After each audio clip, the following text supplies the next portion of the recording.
భవాని, ఇది భవానీ కావేరీ నదుల సంగమం. ఇక్కడ ఉన్న శివాలయాన్ని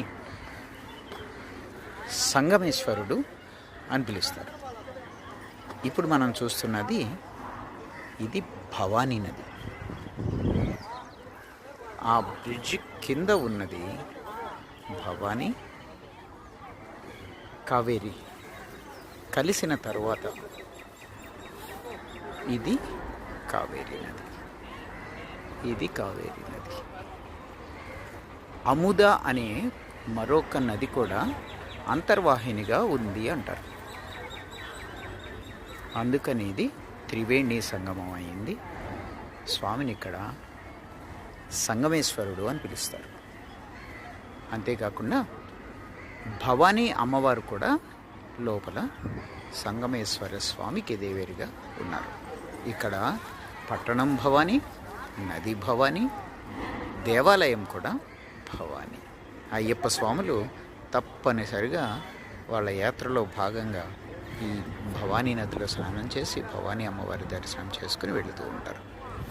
భవానీ దేవాలయం, సంగమేశ్వర దేవాలయం భవానీ నది దగ్గర. నందీశ్వర జయ గణేష్ పైన రాసిన పేరు శివ శివ తమిళ్లో. జయ వీర హనుమాన్.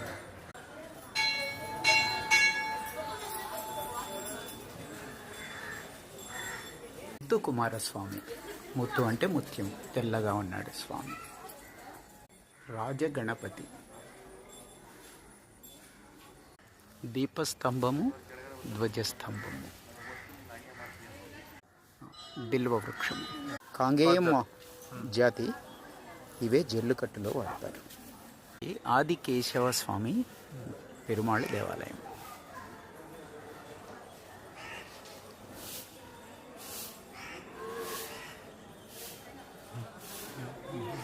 సింహ దేవాలయం ఉంది. వేలు మంగ దేవాలయం ఉంది. భవానీ మాత దేవాలయంలో ధ్వజస్తంభం. భవానీ మాత దేవాలయం. అరుల్మిగు వేదనాయకి భవానీ అమ్మన్ దేవస్థానం. అద్భుతమైన శిల్ప సంపద. చిరుతపులి మీద దాడు. కల్కి సీతను చిరుతపులి మీద అటాక్ చేస్తున్న వీరు. సంగమేశ్వర దేవాలయం చాలా పెద్ద క్యూ ఉంది. దేవాలయం నుంచి కావేరీ నది. క్యూలు చాలా పెద్దగా ఉన్నాయి కదా, ఇలా వెళ్ళి దర్శనం చేసుకుని